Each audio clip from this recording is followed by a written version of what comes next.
নমস্কাৰ বন্ধুগণ, আপোনালোক সকলোকে মই স্বাগতম জনাইছোঁ আজিৰ এক নতুন ভিডিঅ'ৰ মাজেৰে। মই সুদীপ্ত আৰু আজি আমি কথা পাতিম কৰোনা ভাইৰাছৰ মাজত যি এক ভয়াৱহ পৰিস্থিতিৰ সৃষ্টি হৈছে।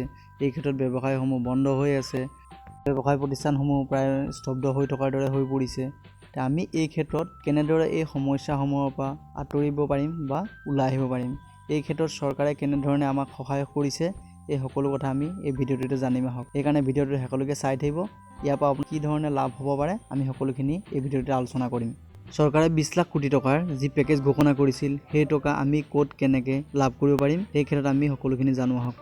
চৰকাৰে যি 20 লাখ কোটি টকাৰ পেকেজ ঘোষণা কৰিছিল, তাক কেনেধৰণে বিতৰণ কৰা হৈছে সেই ক্ষেত্ৰত আমি চাবলৈ গ'লে মূলতে 3টা পৰ্যায় দেখিবলৈ পোৱা যায়: কটেজ ইণ্ডাষ্ট্ৰী, MSME ছেক্টৰ আৰু লেভাৰেজ।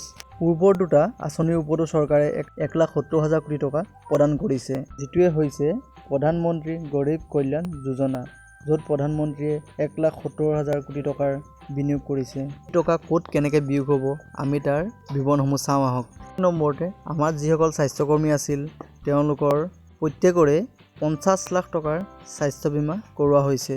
তাৰ পাছত দ্বিতীয়তে হৈছে 20 কোটি জনধন একাউণ্ট থকা মহিলাসকলক চৰকাৰে একাউণ্টৰ মাধ্যমেৰে 500 টকাকৈ 3 মাহৰ বাবে প্ৰদান কৰিব। তৃতীয়তে কৰ্মীসকলক দিন মজুৰি হিচাপে ন্যূনতম দিন মজুৰি 182 টকাৰ ঠাইত 202 টকালৈ বৃদ্ধি কৰা হৈছে আৰু ইয়াৰ দ্বাৰা 13.62 কোটি পৰিয়াল প্ৰভাৱান্বিত হ'ব। দ্বিতীয়তে হৈছে 60 বছৰৰ ওপৰৰ যিসকল দুখীয়া পৰিয়ালৰ পৰা তেওঁলোকৰ বাবে চৰকাৰে 1000 টকাকৈ মাহিলী দিয়াৰ ব্যৱস্থা কৰিছে।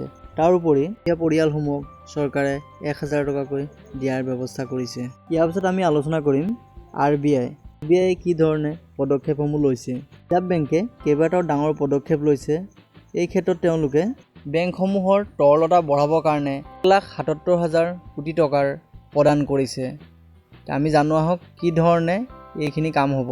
যেতিয়া দেশ এখনত এটা আৰ্থিক অৱস্থাই দেখা দিয়ে, তেতিয়া সকলোৱে হাতত থকা ধনসমূহ খৰচ কৰিবলৈ ভয় কৰে বা কেছ টকাসমূহৰ নাটনি হয়।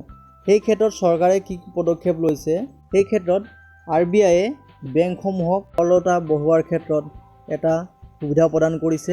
যিহেতু RBIৰ ওচৰত বেংকসমূহে টকা জমা ৰাখিবলগীয়া হয়, এই জমা ধনৰ পৰা প্ৰয়োজন অনুযায়ী বৰ্তমানে 1,77,000 কোটি টকাৰ প্ৰদান কৰিছে। এই টকাৰ লাভ ৰাইজে কেনেকৈ পাব? বেংকসমূহে পোৱা এই টকাসমূহ গ্ৰাহকৰ ওচৰত লোনৰ যোগেদি বা বেলেগ ধৰণৰ সুবিধাসমূহ তেওঁলোকে প্ৰদান কৰিব পাৰে। যেতিয়া লোন বেছিতকৈ বেছি প্ৰদান কৰিব বা ব্যৱসায়ৰ কাৰণে তেওঁলোকে টকা পাব, তেওঁলোকে ব্যৱসায়ত খটাব পাৰিব আৰু যাৰ ফলত আমাৰ সাধাৰণ ৰাইজে ব্যৱসায়ৰ দ্বাৰা উপকৃত হৈ তেওঁলোকে লাভান্বিত হ'ব আৰু টকা উভতি আকৌ ব্যৱসায় বৃদ্ধিও হ'ব আৰু ৰাইজে সেই টকাসমূহ খৰচো কৰিব পাৰিব। দ্বিতীয়তে হৈছে মিউচুৱেল ফাণ্ডৰ ওপৰত চৰকাৰে 50,000 কোটি টকাৰ নিয়োগ কৰিছে।